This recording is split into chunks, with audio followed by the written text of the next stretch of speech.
Hi, and welcome to Slop Happens. I'm Claudio Luis Vera. Hi, welcome to Slop Happens. I'm Bianca Prince. And today we're going to have a conversation about a pretty interesting topic. It's smart glasses. Yeah, and what do we think about it? Not just about, hey, does it benefit ourselves? But also, how do the benefits weigh on a personal level, but also on a privacy level? So I'm curious what's going to happen today. Claudio, will you Yeah, start with explaining?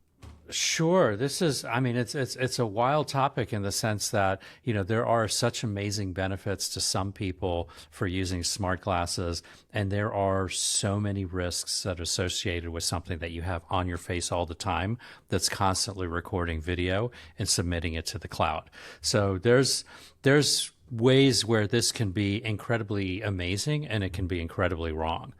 I think the main thing about smart glasses is I don't think anybody's gotten it right, because essentially you're wearing a device that is constantly recording video, and you are interacting with it through voice. Now, there's different kinds of glasses that give you output.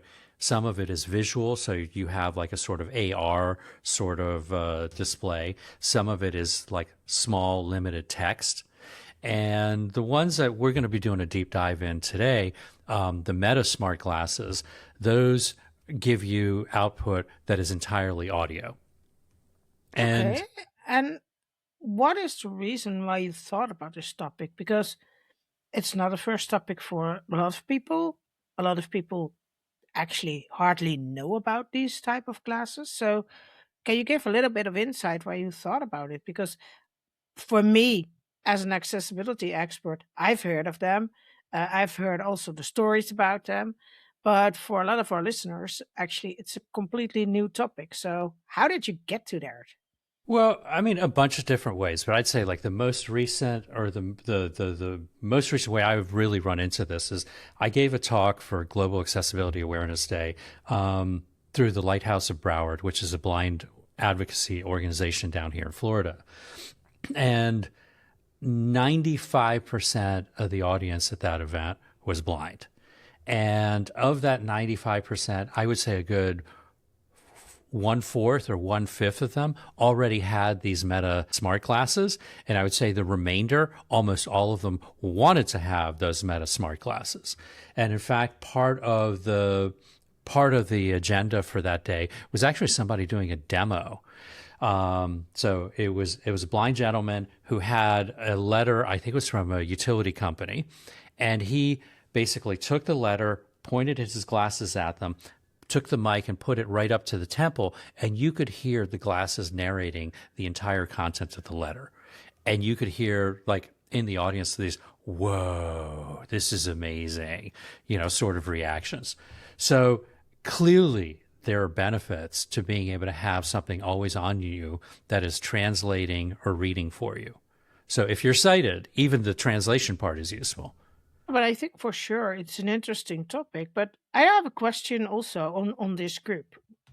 Is it a group of young people or tech savvy people or people you think like, hey, those are the nerds among the blind?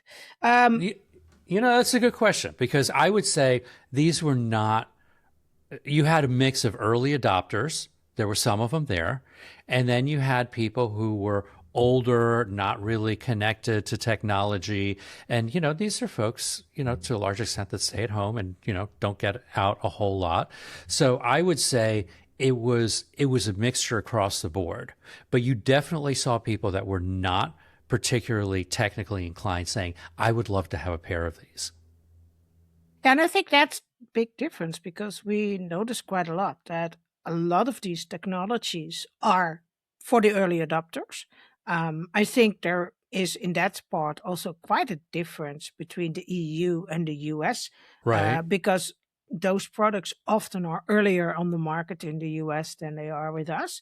And there's several reasons for that. One of them is privacy, which we're going to discuss later. But I think it's crucial to say that it's not just a early adopters thing. It's actually a thing a lot of people like. And at least they want it because they feel it gives them freedom of independence, I think. So they're not that new, Okay. This is the second generation of Meta smart glasses, and I've actually seen them before at Target. And I have to confess, like, I would love to try them out, but my fear is, or love to purchase them for myself, which is probably more accurate. So my fear is that I'm going to spend $500 on a gadget that's going to end up living in a drawer. And by the time I've got the $500 for the smart glasses, and then being an old fart who uses progressives that are a few $100s, I'm probably about $1,000 in for these clunky Wayfarers. Yeah, they look like these glasses, but they're a little bit bigger, and they're not as solid as these glasses. And then thinking like, okay, I'm going to do this. This is cool for a week, and then it never gets out of the drawer. And that's my fear with these, because the use case is not huge strong.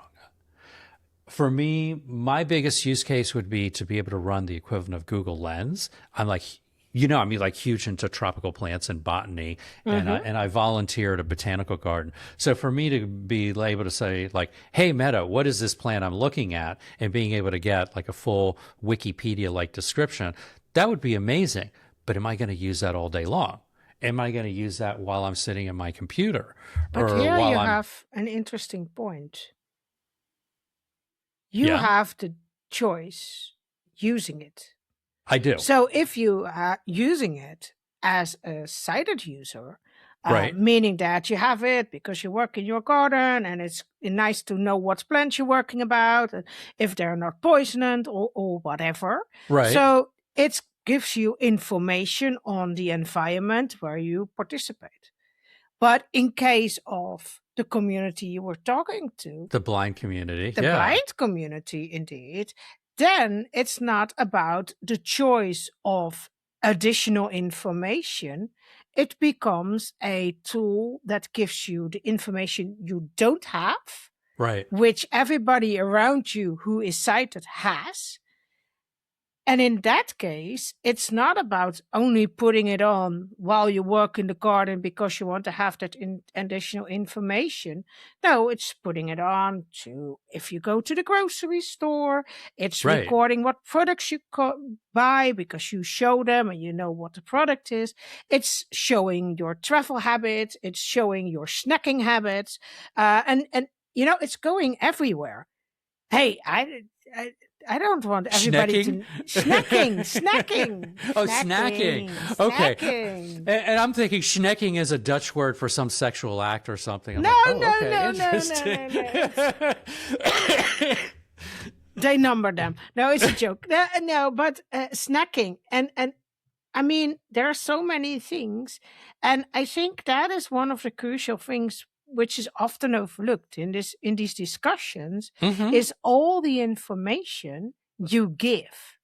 And in case you're working in your garden, I mean, it's information about your plants and it shows your garden. And if whatever agency gets attention to the data, they can see where your garden is if they research really well. But that's it. And Right. it's about your plants. And the only thing they can do is change your plant and put a poisonous one in there and your dog dies. I mean, that's sort of the worst case scenario you can think But about. I'm the one who's planting and putting stuff in the garden. So I Exactly. still So, have control over this. so you still have Um, control. And that's the thing. If you are blind and you're using this kind of device as an accessibility tool, it's no longer, yeah, you have the choice to use it or not, but you have a lot less control because there's different steps in the development there, but you have a lot less control over what information, because if you want to use it for equitable participation, as I mhm. call it, so do the same thing, and meaning that we go both to the groceries, you search for the whatever cream cheese of a specific flavor, and me too. I cannot find it and you see it because your eyes are better than mine. In Right. my case, I would have to take the Google glasses and ask, okay, where is this cream cheese? Can you find it? And then points out, and you have to look and you have to see, and then it scans what's the environment, but it also scans what it because of the scanning, it It's your shows buying habits. Yeah. It's your prompts, your utterances, and that's just for shopping.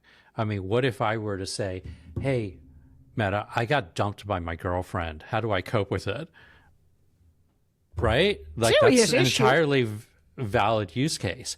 Or, you're traveling and it's like, "Hey, I want to find a head shop, like where can I get rolling papers or whatever, it's where can I get paraphernalia, being in this country."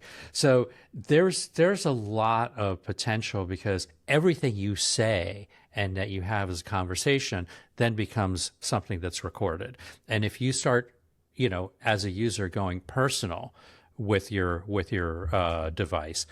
And what I find that's interesting is, I was doing a little bit of testing with Meta AI, and it is definitely skewed towards younger users. And I can't really talk about much more than that. But my fear would be you get a 17-year-old or an 18-year-old with Meta glasses on. Like, where's that conversation going to take them? And that's somebody who would probably tend to be far more on the early adopter side of the spectrum than somebody who's technology cautious. There's a second thing there because, especially for the early adopters in those young ages, you also create a dependency. And I noticed Yep. that quite a few times. I've been at presentations of great innovations for people who are blind, and you see a lot of young people really adopting these. But I also see a issue there, and it's more of a risk. One of the big Right. risks I see is the dependence on technology Mm-hmm. because on the one side, for myself, for example, I'm learning to navigate with a right cane and do that well in a way that as my vision goes worse in the coming years, that means I can still move independently. I made the decision for myself that I want to have a guide dog as soon as that's required, or it means that I cannot Right. no longer do the things on my own as I can do them now. So that's the moment when I'm going to apply. But you see a lot of young people say, "Oh no, I don't want a guide dog. I have a cane. The cane tells me where to go because you have those modern canes with the navigation in them, or I'm using a Google Glass or a Meta Glass, or I'm using an app which tells me where to go." And the thing is, what happens when technology is not working? What Right. happens when GPS is gone? What And GPS happens if and a GPS could blackout? be exactly. It could be a blackout. It could be an intentional act of war, for GPS to black out. I mean, the U.S. blacked out GPS when we were doing that invasion on Venezuela. We blacked out GPS in the Southern Caribbean. So you had issues with commercial flights not knowing, like where they were going because something was going on in the background. So yeah, I mean, there's the whole issue of like you depend on a technology, but yet, we've kind of lost all those Boy Scout skills of being able to work without a particular technology. No, And and that's that is a risky thing. that's a Especially generational thing too. it's a generational thing, but you also it's not just something I see with very young people. I also see it with people of my age who are in their late 30s, mid 40s.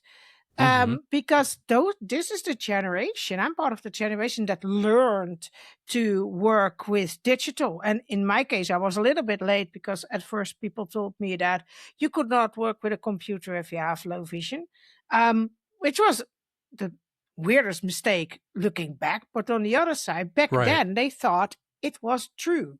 So, and if I look at it and I look at the dependence which is now created, it's it's not hard to think because GPS or all the things we do, all the apps now working on navigation, they all work with GPS. And if there is how many of these apps and supportive devices are connected to GPS, to Google, meaning that in essence you leave your freedom of movement to big tech. And what Yes. happens if big tech is being used in a political situation? Because we are in a political unstable environment. And those are the things that it may seem far from using a meta glass, but on the other side, if you use the meta glass and you can become dependent on the glass for reading out your mail, getting around to the office, going shopping, and all those things, it means you create a form of dependence. And Meta is going to know all of this about you. And then, do you trust Meta? Is Meta the organization you want to trust with that kind of information? And it's not So, just about now. What about if it's sold? I mean, even it, if it's 100%. because now it might seem as an innocent thing what kind of shopping you do. I But mean, what let's, if Meta decides to sell that information about all the products being sold to whatever vendor is bringing in a fridge that orders your groceries? That means that that information about your groceries becomes very valuable for that vendor to say, hey, I can offer you a fridge. And you know what? If it's done, AI is going to order your new groceries, which means that your whole habit system. So, A, I, you I don't have this eat already with anything new Amazon. anymore. I have this already with Amazon. Amazon, like every time I check out, it's like, oh, do you want to reorder such and such? And it knows I'm going to be running out of like PG Tips tea. It knows when I'm going to be running out of something that I ordered with them. So it starts like pushing it into my shopping cart.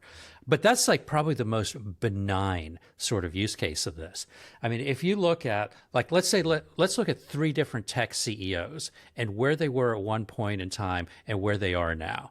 You have Jeff Bezos, who bought the Washington Post and said, I am not going to do anything about the Washington Post because it's first class journalism. You know what? He sacked at least 1/3 of the newsroom staff, paid $1 million so he could be there present at Donald Trump's second inauguration. Mark Zuckerberg, again, very concerned, but also turned around and paid $1 million so he could also be at the inauguration. You have Sam Altman, who originally said, I want AI to be a public good. I feel it should be a nonprofit.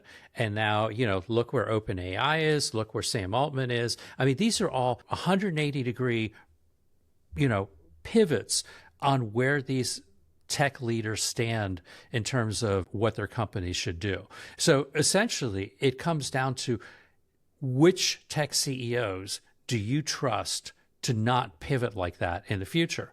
And this isn't, the only thing that they don't pivot on is the fact that they are concerned about shareholder value. Yeah, but I think this is the big picture you look at. But let's go back to the smaller picture of the glass and the Okay. information which is being collected. Because the information which is collected is about you as a person. And you might think, hey, who am I? That's not Right. worth anything. But the whole thing is, and that's why you see that businesses like Meta or Google or Amazon buy these small apps, because these small apps, which are invented with the best intentions ever, Right. because they're designed for a friend who has a disability or whatever, Mm-hmm. or a parent, those are so often being bought for all the information. And then what happens? A new app gets designed and you go to the next, but that one is also bought.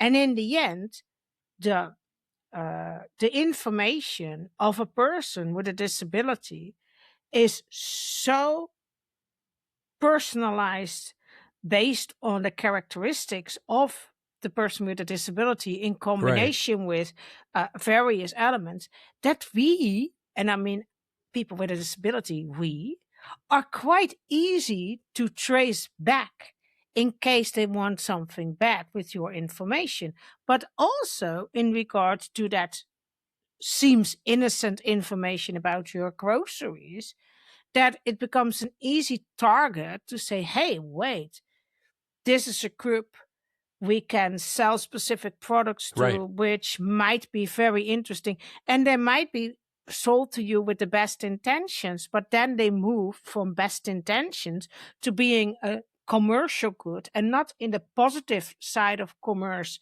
where you can participate in the economy, but in the negative one where it's just about shareholder value, meaning that Right. your information is being sold over and over and over again. And I think that is a consequence which the individual user often does not realize. For me, doing this podcast, working with the Equitable AI Alliance, working on the AI Act and my research there, I'm not going to use these type of glasses. And the first time Wow. I thought about it was when a neighbor of mine, I always run into him. He's blind. He has two dogs. One of them is a guide dog, and the other is his regular house dog. And it's actually the retired former guide dog, but it's now the Okay. regular house dog. A pet. And now it's a pet. And the thing is that they're his dogs, and my dogs always like to play together. But he was giving me a very important reminder. He's a musician, and he refuses to work with a lot of technology, only when it's absolutely impossible to avoid. Then he uses technology, which means that in his case, he does not do that because, A, if he makes music and it can be stolen. B, it's about giving data. It's about losing privacy. And he was like really worried that his intellectual property could become of interest because he's a very good musician. It could train an AI to then start creating music in the same style that he's doing. Yeah. And these are all valid concerns. And he's an old timer. He actually is a person who still prefers letters in Braille instead of via email being read out by software. And those people might be very smart because he hardly leaves a trail. Means that he has the freedom of choice. And here we come to a point which I never heard in this discussion, because within the UNCRPD, one of the articles, and if I'm correct, it's Article 21, is about communication and freedom of decision making. And it's about the fact that you have to have the right information to make your own decisions without being influenced. But with all that data going out and being bought by another company, it becomes a new product. Yeah, it's like we're rewriting the social contract. Exactly. That's the worrying thing. So it's becoming a new social contract. It's not about freedom of decision anymore because your decision is being steered by all the collected information. And maybe today it's not. But what in 10 years from now? If we don't know what AI is going to be able to do in 10 years from now. And maybe it's a hype. It can also happen. The whole thing can collapse still. But we have to make sure that all the information we put in there today, that we realize that it could be misused tomorrow. Or it comes back as a boomerang in your face. So let's take this up another level, because everything that we've been talking about in this conversation, the kind of data that we've been talking about so far, is my personal data about me. But I've got an always-on device, and this device can be attached to AI, and there is an application which Meta had, and it's been testing out, called Name Tag, which does facial recognition. And they did a big giant oopsie with this, in the sense that this unreleased software, the code of it actually ended up getting released with the Meta smart glasses. Oops, that So shit. So Wired, and I think a couple other publications, tech publications, they're looking through the source code, or they're looking through this, and they go like, "Whoa, what is this name tag thing?" And they start trying it out and going like, "Oh wow, there is facial recognition that's already built into the Meta glasses in the firmware, but it's not been activated." And this starts raising a whole slew of questions like, okay, if I'm blind and these smart glasses can tell me who's around me, boy, that like totally changes how I go through society. All these people who are like maybe could be 10 feet away from me and don't say hi to me. And it's like, oh, I know you're there, asshole. So there's a change in the social So, dynamic. to be honest, that happens to me all the time. There's people, it's quite easy to avoid me if you don't want me. Just go far enough and keep shut when I'm passing by and I don't recognize you. No, but I get what you mean. And in my case, it would mean a lot. It would make my work, going to a conference and doing my stuff, a lot easier. Oh my God, yeah. But if you would use it, to be honest, I think currently is in my, I'm going to say it differently. In my understanding of Right. European legislation concerning privacy, concerning AI, concerning the use of these devices, Mm-hmm. you are legally obligated to inform everybody that you're going to take their picture, store their information and their name in this system. Okay, Meaning so what if that, it's meaning that constant you would have, monitoring? yeah, meaning that you would have like a huge sign above your head saying, "I'm recording everybody around me." Yeah, which would be like, I'm a glass hole, back in Yeah, the old something Google Glass days. exactly. So, but the thing is, that's what maybe the big difference why you hardly see them in Europe. And I know that, and that was a few years ago when the first Google Glass came around. Exactly. That in the office you were not allowed to take in the glass because they can lead to corporate espionage, meaning that feeling not so important blind person can become a target for espionage by a country, but Right. also for espionage at another business, meaning that you come in a circle where I wouldn't like to be there. But on the other side, if you get dependent on this and you're now Right. 17 years old, you go to college, and in 5 years you're gonna apply at ASML, the chip company in the Netherlands, Right. and you have these classes, and ASML says, "Hey, but you cannot take these classes on our premises." But that person says, "Yeah, but for me it's an accessibility tool, so you It's an cannot refuse. accommodation. It's an accommodation, so you cannot refuse that." We have to refuse that because your device can be used for corporate espionage. And this is where we get into like the need for guardrails, because it's like, okay, I could be the creepy, lecherous old man that I'm riding public transportation. I see some hot 16-year-old and I go like, oh, I wonder about her. What's her name? Blah, blah, blah. Meta.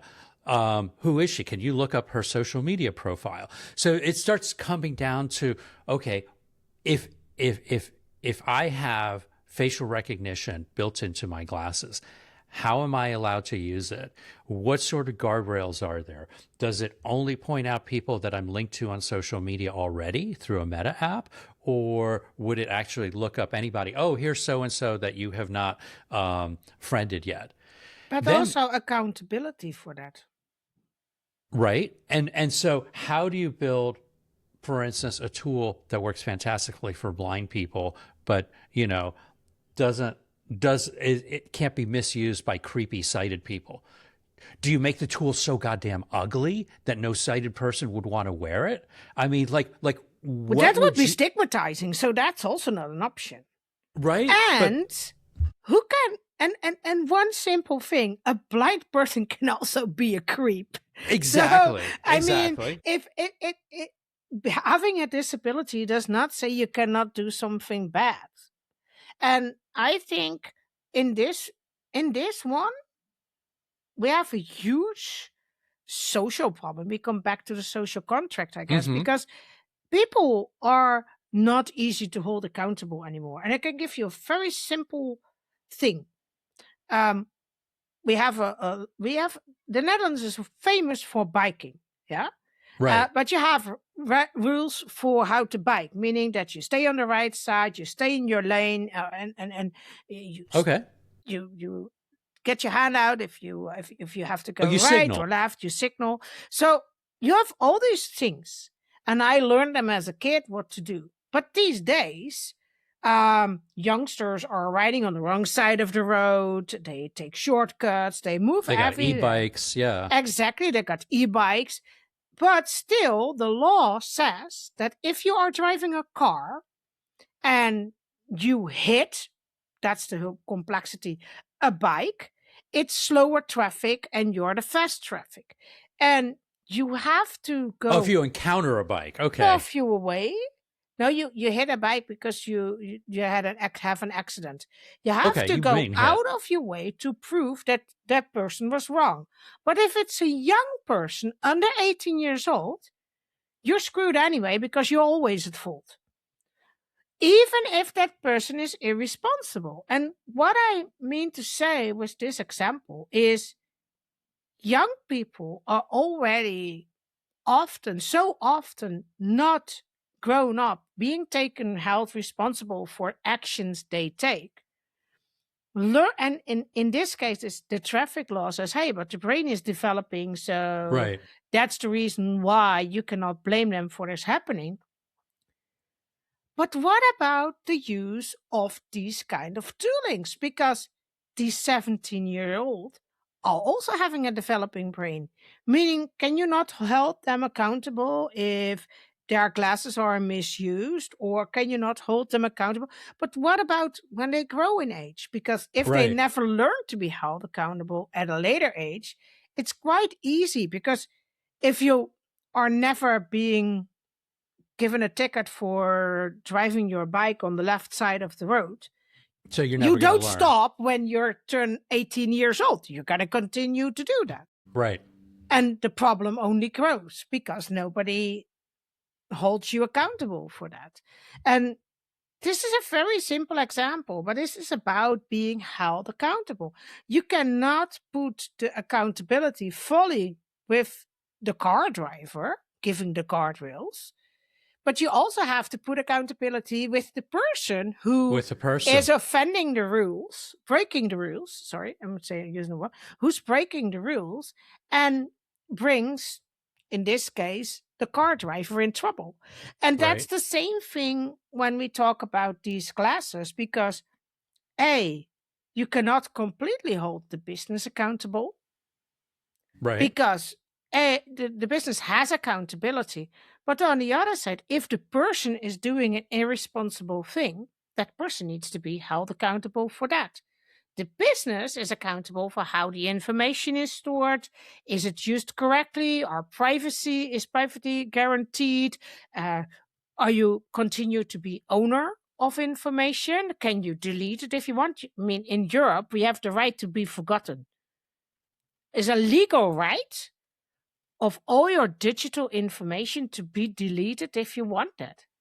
Right. Well, you do have that in certain cases. You can delete your Google profile, but this is like, I mean, you have so much invested in a profile usually that deleting Exactly. your data is like going nuclear. It's such an extreme step that nobody would want to do that. But Except you're for talking Facebook, I again, did it. like, okay, good for you. I And never I, had the and I, courage to do I did it, that. and I did it with Instagram. And to be honest, you know what the positive side was of that? You got to Was start fresh. you get no, it's not just about starting fresh. I never restarted Facebook and Uh-huh. Instagram in this case, but it gives you a lot of peace because you share a lot, and I'm okay. I mean, I share stuff about work on LinkedIn. We do this podcast, but Right. equally, I wanna remain a certain level of control. And with Meta, we lost it at a certain a We point in did. time, and that's the reason Or we why it never is had it. no, but at least it felt like losing. Let's put it like that, because you started to learn more. Um, and it felt like it felt like losing your your ability to control it.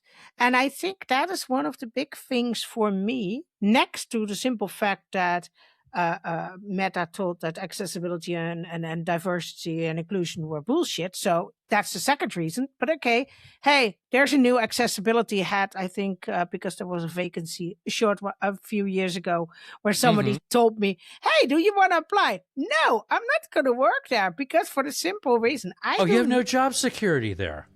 Now, it's not about that. It's about it would be totally unethical to go and work there because the only reason I believe they reinstated the job is because of ADA and not because they think it's important. There's a whole other episode we could do. But, and full disclosure, I was testing Meta apps for a year and a half. So, there's a lot I've seen like from the app level. But if you really want to get a good idea in terms of like the ethics of Meta as a company, I cannot encourage you enough to read the book Careless People. So that's definitely that is worth reading. But shifting over from Meta, let's talk about law enforcement with the ability to do facial recognition. So with the whole ICE surge that there was in Minnesota in January, there were facial recognition apps which were out there which worked on phones that essentially an ICE agent could point a phone at somebody and then get their immigration history up in real time in order to figure out how to deal with them. There's also a picture of an ICE agent in LA wearing Meta smart glasses. So that's got a lot of people talking about this. But I mean, as far as I know, that's only one isolated picture. And I'm like, dude, if you're going to go into a protest and you're going to like break skulls, why are you wearing your most expensive glasses? So I wonder the logic about like why this person is wearing the glasses to this protest. It could have been a test. And to be honest, given and I spend a lot of my summer holiday reading books about AI and tech. And I think actually that the idea that this was a test quite logical given the common situation we are in. Because the whole thing, and that was one of the reasons for me to read the book The Tech Coup. Right. Is about the influence big tech has on politics and on how things are being run and done, meaning that it would not be surprising that ICE is doing a test with Meta Glass because they have the ability to recognize, and a lot of people are on Facebook, and especially immigrants often use Facebook to keep connections with their families, meaning that it's quite easy to connect a person and then check with, do we have information about this person? Exactly. So I think it's actually creepy to say it's a match made in heaven, hell. when you talk about, but actually it's hell. But Purgatory. yeah, that's also. But it's a match made in heaven when you want to do the wrong thing. Yeah. And that's the thing. And that's the problem which within our community of accessibility experts is something which is hardly debated, because we are talking about Meta Glass being a great opportunity for independence. Right. And we don't discuss the risks it brings to others. And for surveillance. Yeah, and to be honest, if I'm thinking about this right now, and I think this is actually quite selfish. Selfish on whose part? On the part of using such a tool, having that information stored, knowing that that information is stored, and knowing that information could be used against people, because we know that information from Facebook is used by ICE and other organizations. And it could be that, okay, the meta smart glasses that we know as civilians, and with the firmware that we could use as, meta account holders, would be different from a future application where you have firmware that's specifically written for ICE or specifically written for law enforcement that doesn't have many of the guardrails or connects into different databases of information. I mean, But at it least still uses the database of information you contribute to by using the meta class. right, which has the video information, has the location information, has the facial recognition that so and so was identified by the meta glasses and they were here in this specific place at this specific time. Yeah, Exactly. 100%. I don't think it's happening yet in the US, because if it were to be a widespread app that was being used by Department of Homeland Security, we still believe in having it be a competitive contract. So it would have to be put out to public bid. And to my knowledge, the RFP for that hasn't been picked up by any of like the folks that do accountability journalism. So Wired hasn't picked up on it, New York Times hasn't picked up on it, unless something on this massive scale would be done completely on the down low behind closed doors. But it But will be interesting because it could be that we are onto something and they are going to research it now. That would be, I mean, by the way, something really cool.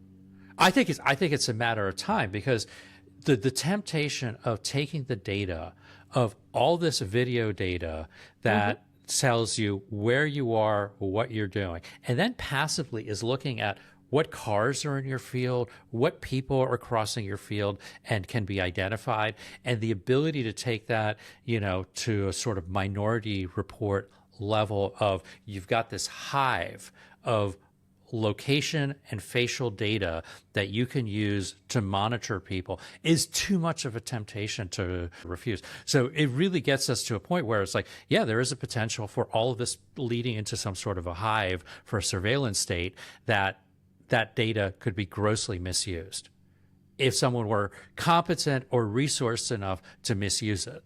If you think about it, because I know some people will be feeling offended that I said, isn't it selfish if you Yeah, use a that's kind it. of It's tool? an amazing point right there. But on the other side, it's not about, it is being selfish if you do it without any considerations for the people around you. And that is what accountability is about. I mean, it's not selfish to use a tool and inform people that you're using the smart glass, that you're taking their picture, that you record it. And if they say no, then you say no, and the glass knows it's not allowed to record. So Hmm. if you do it like that, then it's okay. If you are aware that all the information which is collected during your grocery run or during your evening out with friends when you go to the bar, that it's going to be collected and it's going to be stored and it's going to be used for data mining, for Right. training, for whatever purpose. But it also is important to know that it can be sold.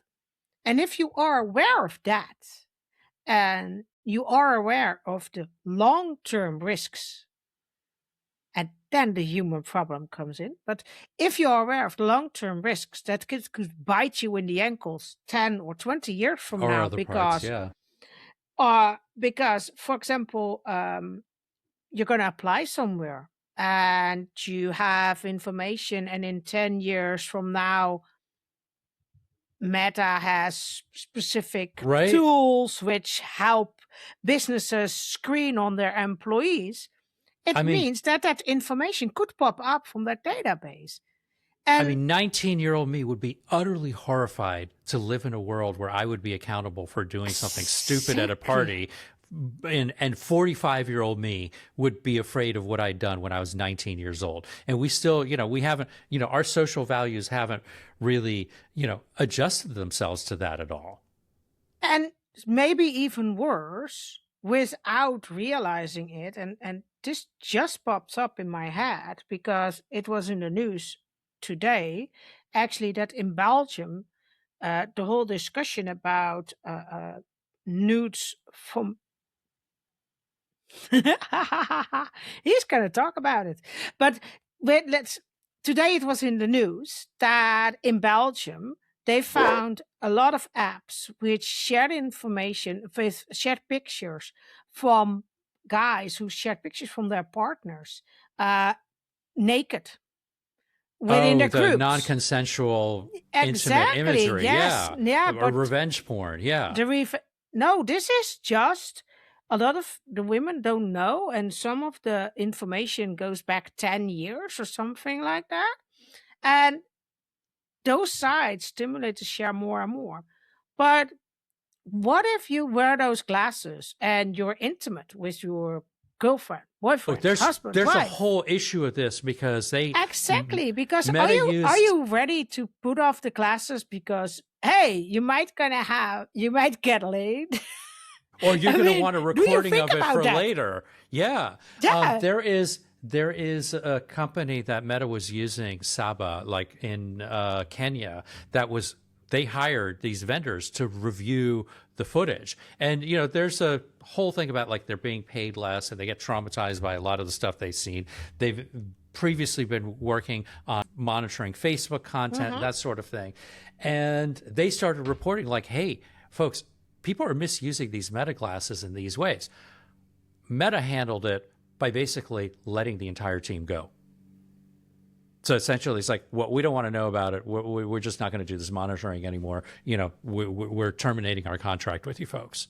And That's how Meta handled it. And that's an interesting part because in Europe, we're still in the case of the very nice lady, Mrs. Perigot, whose husband actually filmed a lot of Oh, men who yeah, had inconsensual sex with her while she was drugged. right. And based on that, a lot of research came up, and there are a lot of apps with information about how to drug a person and have sex with them, or making sure they don't know that you had sex with them. But also, all the pictures are being shared because they take them while you're asleep or something like that. Those things. I mean, back in the day when I was dating, I am married 25 years. I mean, that's a long time Congratulations. ago. Thank you. That was last Sunday. So, but that time when I was dating, back in the time when you were young, Hmm. those things, I mean, it could happen that a picture would be taken, but it would be a physical picture Right. and it would reach maybe 10 people or something like that. But then it's done and somebody tears it up Yeah, and it's gone. or just the guy in the photo lab, who's like, oh, check this out. Let me run an extra print of this, but that's as Exactly. far as it would get. Exactly. And now, these days, it can be so much done without your consent. And if you're not hold accountable for all those things, and that's the thing, because with these glasses, the whole consent thing is going to be even more It complicated. is. And then it's the discussion between, then we come again to that discussion. Is it a tool for accessibility, or is it something which brings others at risk? And I don't Yes. think it's fair to say to the person with a disability, hey, you're bringing me at risk of whatever because you wear the glasses. And that's why I find it so hard in these discussions, because on the one side, I So want to recommend don't use them. even if you do object, like what do you have at your disposal to keep somebody from using them? So I live in the United States. I live in Florida, is a state that permits open carry of guns. So basically, it's happened to me where I've been on the beach here and there's a gentleman walking his little fluffy white dog and he's got a Glock in his holster. That's something you wouldn't expect in my Right? hometown. I mean, did the guy have a small dick concept? I mean, does he have like an ego where he feels the need to protect himself with a Glock at a family beach? I mean, for fuck's sake. But, it's the same thing as this big deal that there was here with the grocery stores. So essentially, Publix, the leading chain, shocked people back, I think it was in October, by saying, we're going to allow open carry in our stores. So one thing is to have a concealed carry where you have the gun hidden away beneath your clothes. Another thing is to have it openly there so everybody can see, I have got the gun on my hip. And I think this is a situation that's comparable to the Meta glasses in the sense that the way the law came down was like, you are allowed to have guns open carry. You're not allowed to have them in bars. And if you're going into a private establishment like a store, it is up to the store management to choose whether or not you permit the guns to be worn.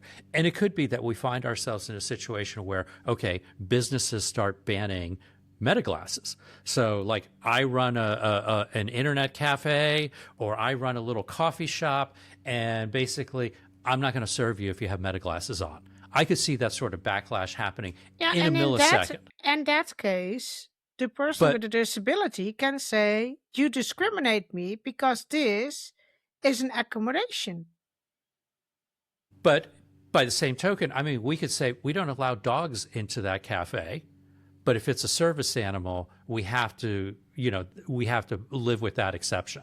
And so, as a society, we have the mechanisms to deal with that.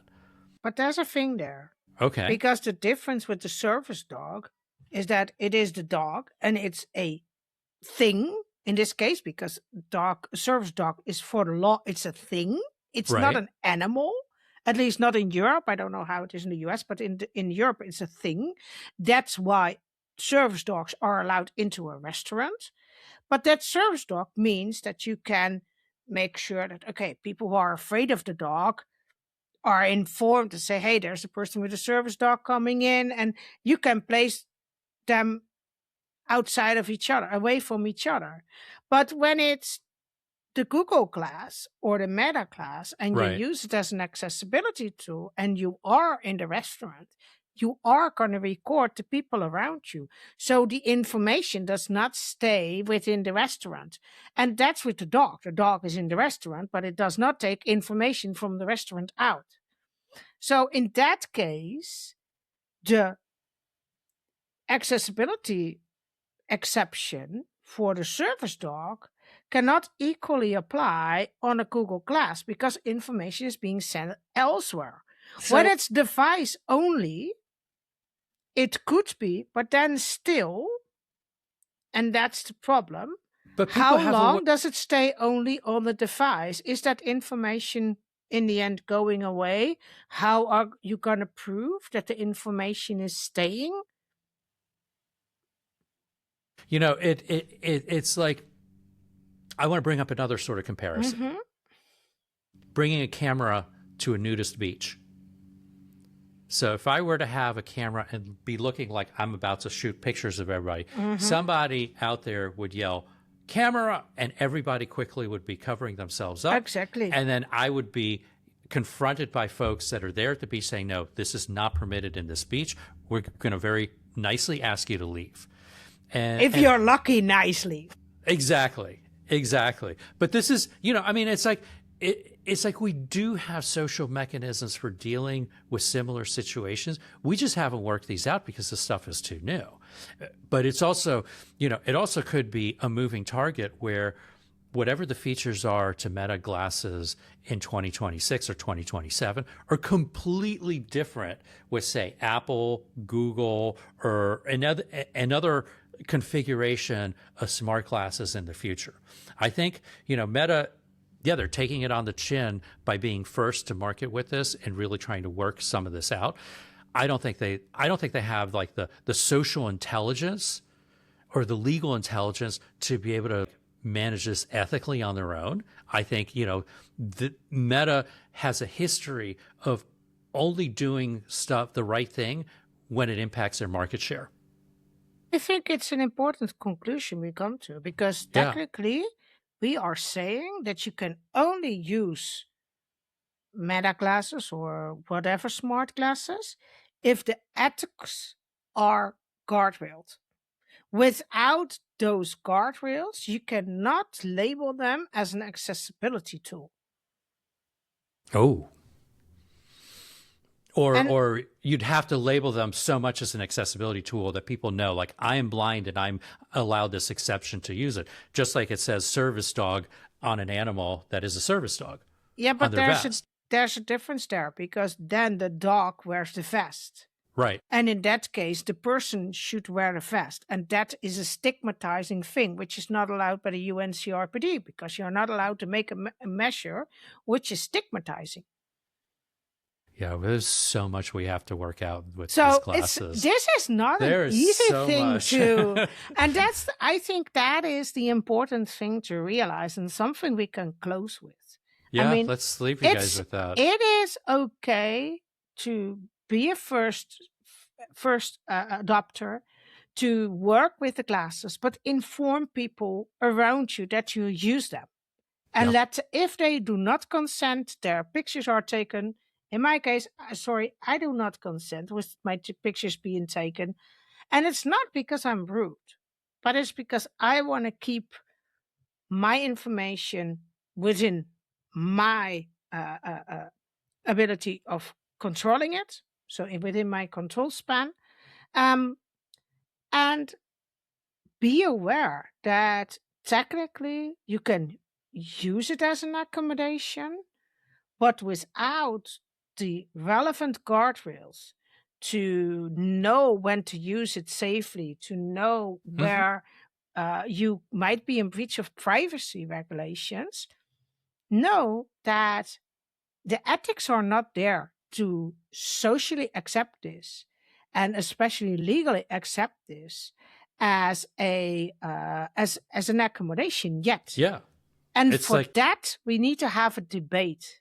We need to have a debate with the disability community, with legal experts, with compliance experts, and say, okay, what do we need to do? How do we need to inform the people around you without being stigmatizing, because you don't want to wear a vest? Hi, I'm recording, everybody.